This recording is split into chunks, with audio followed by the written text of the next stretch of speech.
Hello, it's Peter here from the Miami Children's Museum Theater Troupe, and today I'm going to do some Kamishibai, which is Japanese for paper theater. Now, the Kamishibai started after World War II, when Japan was in a very difficult position. No one could make any money, and so one of the ways that people could have work was a Kamishibai man would ride with his bicycle with a little theater behind his bike, and then he would sell candy to kids. And the kids who bought the candy could sit in front of the show that he would do on the back of his bicycle.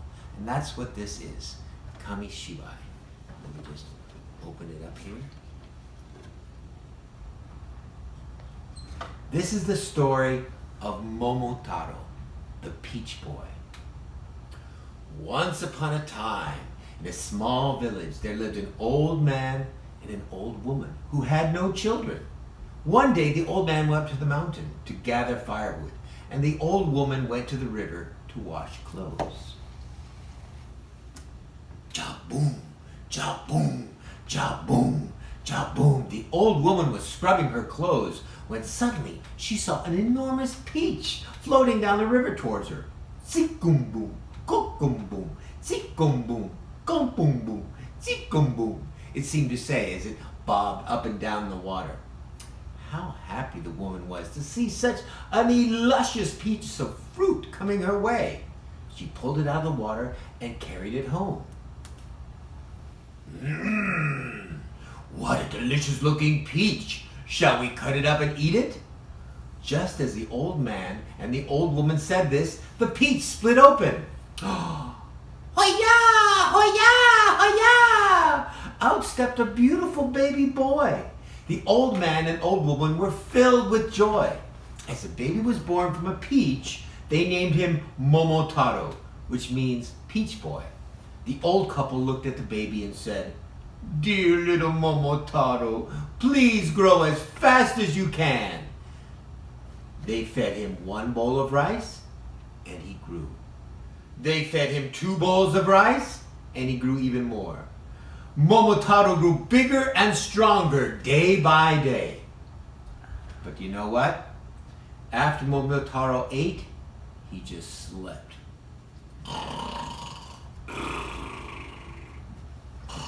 He ate and slept and ate and slept all of the time. "Get up, Momotaro. You should help your father with work. Come with us to the mountain to gather firewood."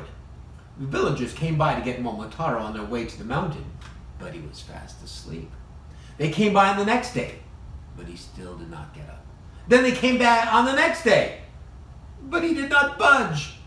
Finally, on the 4th day, Momotaro gave a big yawn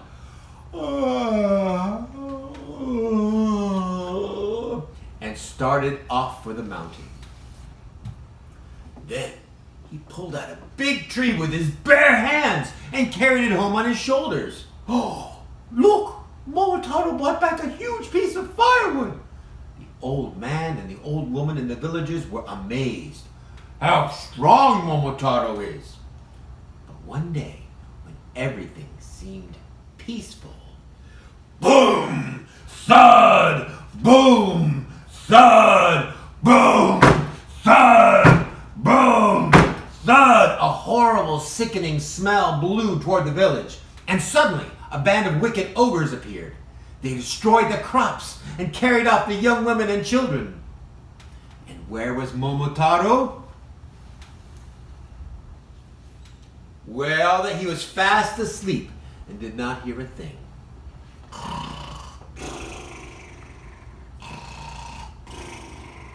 Get up, Momotaro! Please, get up! Come on, Momotaro, get up! The old man and the old woman shook the sleeping boy. A band of ogres attacked our village and destroyed everything. Come, show your strength. Show everyone what you can do. Later. I'll go after them tomorrow. Tomorrow will be too late. Hurry up and get up now.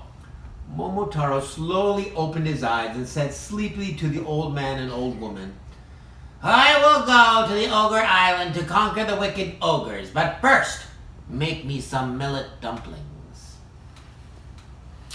The old man and old woman set to work busily. The old man ground the millet into powder. Go-ring, go-ring, go-ring.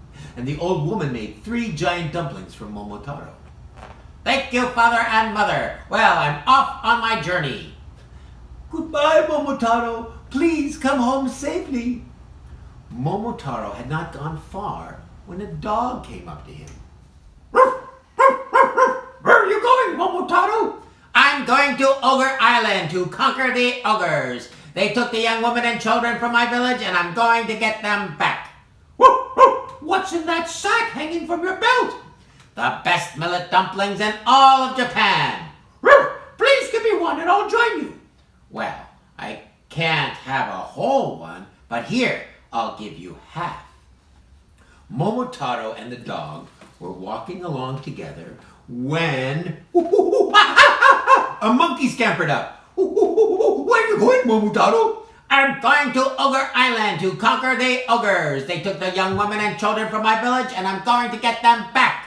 "What's in the sack hanging from your belt?" "The best millet dumplings in all of Japan." "Please give me one and I'll join you." "Well, you can't have a whole one, but here, I'll give you half." Just at that moment, a pheasant swooped down. He also wondered where Momotaro was going. Momotaro gave the pheasant half the millet dumplings, and he joined the group. They continued on until they came to the sea. Whoosh, whoosh. "How big it is," everyone said. Then Momotaro, the dog, the monkey, and the pheasant got into a boat and headed for Ogre Island. It wasn't long before they saw the dark, dreadful-looking island in the distance. "Here is Ogre Island up ahead." "I'll go first and start the attack."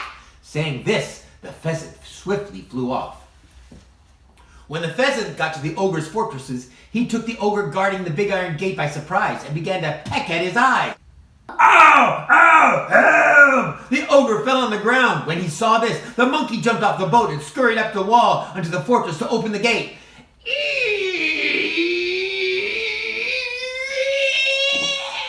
Once the monkey had opened the gate, Momotaro and the dog dashed inside, and a fierce battle began. The monkey scratched the ogres. The pheasant pecked at them, and the dog bit them, while Momotaro, thud, thud, thud, threw them to the ground. In the end, the chief of the ogres and his wicked band lay helpless on the ground. "Hooray! Hooray! Now, look for the young women and children who were carried off and bring them to me." They found the ogre's big ship, and Momotaro put the woman and children aboard, along with the ogre's treasures. They all sailed home joyfully. How happy was the old man, the old woman, and the villagers when they saw everyone return home safely. And from that time on, they all lived together in peace and happiness. The end. And that was a Kamishibai story.